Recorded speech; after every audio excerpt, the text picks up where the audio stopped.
धूर्त मित्र। दक्षिण भारत में एक छोटा सा नगर था जिसमें एक व्यापारी वर्धमान रहता था।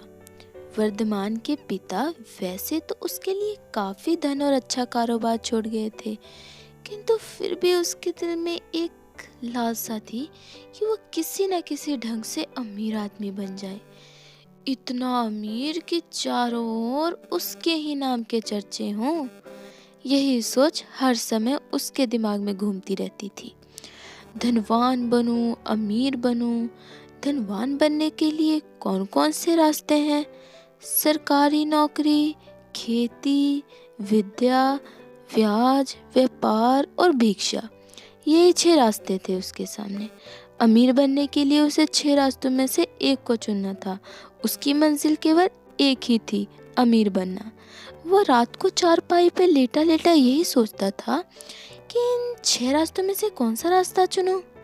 सरकारी नौकरी में तो दिन रात अफसरों को प्रणाम करना पड़ेगा, फिर उनकी डांट भी सुननी पड़ेगी। फिर क्या भरोसा कि वह कब तक अमीर बनेगा। खेती करना और विद्या प्राप्त करना उसके बस की बात नहीं थी। ब्याज पर धन देकर सूदखोरी से धन कमाने में हर समय आदमी घर पर पड़ा पड़ा सुस्त हो जाता है। उसमें रकम डूबने का भी डर रहता है। बस फिर एक ही रास्ता रह जाता है, व्यापार। हाँ, व्यापार। यही निर्णय कर लिया था रूपा ने। उसने अपने विशेष साथियों को इकट्ठा किया और अपनी योजना को विस्तार से बताया। इन सब ने यह फैसला किया कि ये छोटे से कस्बों में से हम किसानों से सस्ता अनाज और लकड़ियां आदि खरीदकर शहर में ले जाकर महंगे भाव में बेचेंगे। इस प्रकार हम अमीर बन जाएंगे। क्योंकि रूपा सेठ पहले से ही गांव में धनी माना जाता था, उसकी बात सुनते ही सभी साथी खुश हो गए और रूपा के साथ जाने को तैयार भी। फिर क्या था, देखते ही देखते सारी तैयारियां पूरी हो गईं। एक मजबूत सी बैलगाड़ी खरीदी गई जिसमें गांव वालों ने सस्ते दामों पर माल खरीदकर भर लिया गया। उस गाड़ी को खींचने के लिए 2 बढ़िया बैल भी खरीदे गए।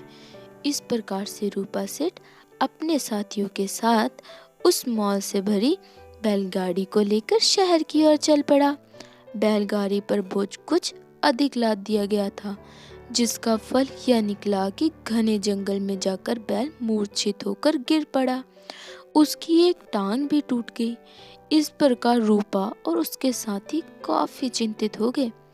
वे करते भी क्या, चिंता के मारे उनका तो बुरा हाल हो रहा था। एक ओर तो घने जंगल में जंगली जानवरों का डर और दूसरी ओर चोरों का। बहुत देर सोचने के पश्चात रूपा अपने 2 साथियों को बैल की देखभाल के लिए छोड़कर बाकी साथियों को अपने साथ ले शहर की ओर चल पड़ा। उसने सोचा कि वह मनुष्य बुद्धिमान है जो थोड़े के लिए अधिक का नुकसान न होने दे। मगर रूपा के साथी शायद उससे भी अधिक होशियार थे। उन्होंने जैसे ही अपने सेठ को जाते देखा तो दूसरे ही दिन स्वयं भी वहां से चल पड़े। रूपा सेठ के पास पहुंचकर उन्होंने झूठ बोलते हुए कह दिया कि वह बैल तो रात को ही मर गया था। दूसरी ओर जख्मी बैल जंगल की हरी भरी घास और ताजा हवा खाकर दिन प्रतिदिन ठीक हो गया। उस जंगल में दिन रात खाता पीता मौज मारता, रात को नदी के किनारे सो जाता। इस प्रकार वह कुछ ही दिनों में मोटा ताजा सांड हो गया। उसे देखकर ऐसा लगता था जैसे वह बैल वास्तव में इसी जंगल का राजा हो।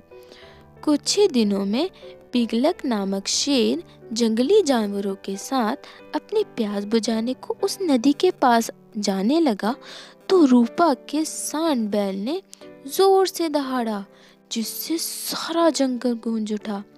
पिंगलक सिंह ने इतनी भयंकर आवाज कभी नहीं सुनी थी। वे घबराया हुआ नदी के पास से बिना पानी पिए ही भाग खड़ा हुआ। उसके पीछे पीछे दूसरे जानवर भी भाग लिए। फिर सबके सब जंगल में एक स्थान पर छुपकर बैठ गए।